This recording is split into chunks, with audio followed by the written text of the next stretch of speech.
Hey guys, how are you all doing? So, my name is Akuchinyere Siva Mado.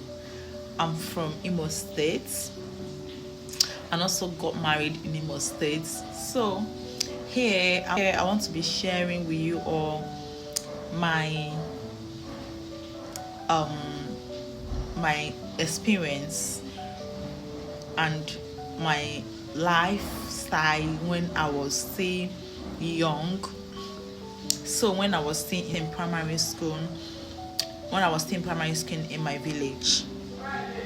So back then in the village, when I was still in primary school, I was in primary three as of then.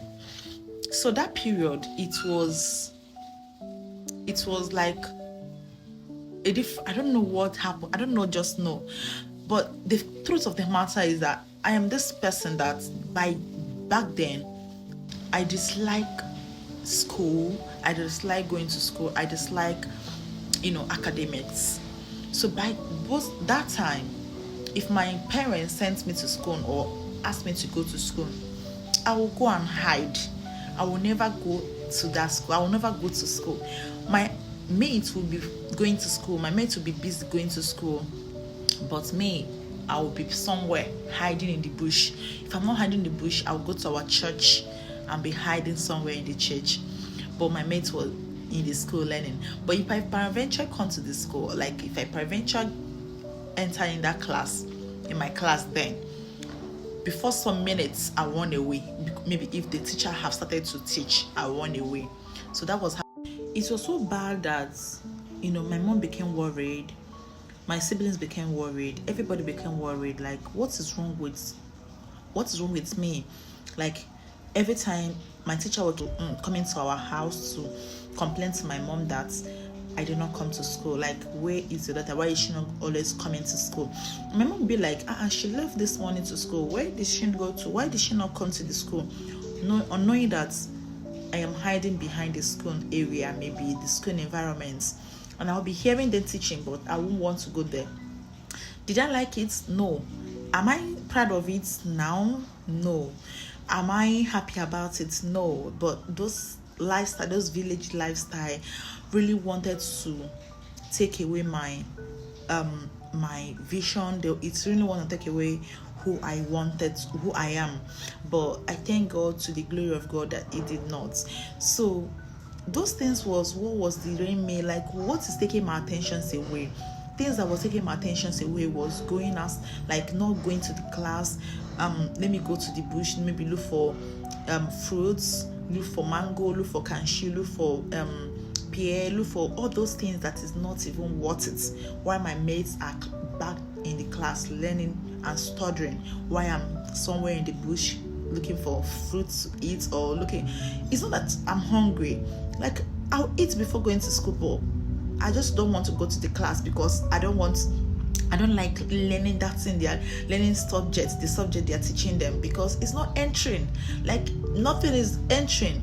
And those years, those period, I think those period, education was kind of.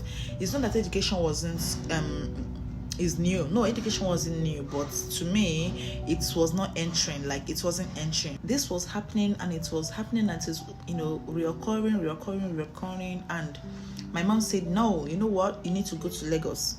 My elder sister called me and they explained everything to her, because she was a teacher. She said, okay, let her come to my house. Let her come and stay with me. That was how I left to the Lagos. When I left to Lagos, I was with my elder sister, and she really did a very great job. I give her a thumbs up.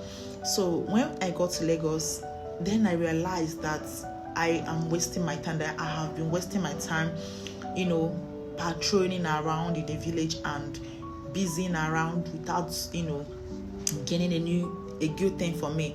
Because Lagos, how Lagos can be, Yoruba, everything, English was like a normal word, that's a normal language. But in Igbo land, what we use usually was Igbo, and the communication was just mainly on Igbo, but in Yellow Ingos it was English, and I was lacking English. I don't know how to speak English.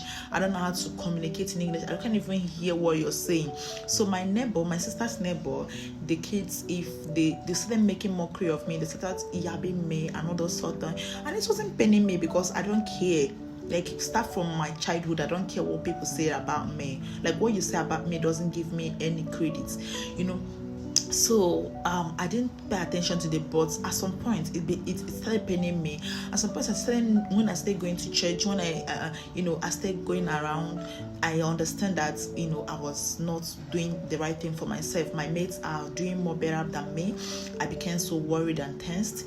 So my sis, before she goes to school, she'll give me assignments, she'll do this, she'll do that, and she'll take me to school. She registered me in one school, and the school helped me. After, when she put me in the school, I still learning.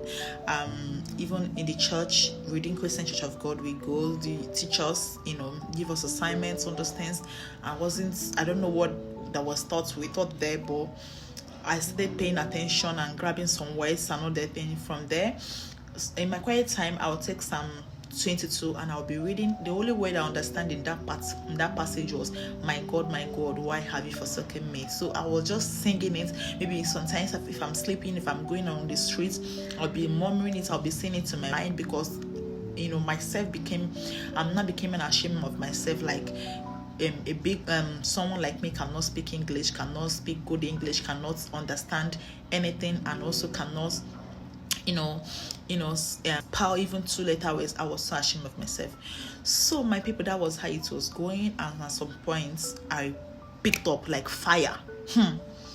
Like, I picked up like unimaginably. I picked up. When I came back to the village, those people that in my class that by then I was in primary 4 before I left to Lagos, all of them was in secondary school. Then I supposed to be in primary 6. I said, no, I cannot be in primary 6 while my mates are not in JES. I have to jump class and join them. So some of them was like, how did it happen? Akuchinye, we know that don't used to come to class. They don't even know how to spell her name. How did it happen? This and that. Do you know that is how everything happened? I picked up like fire, and to the glory of God, everything was restored. Everything was like magic.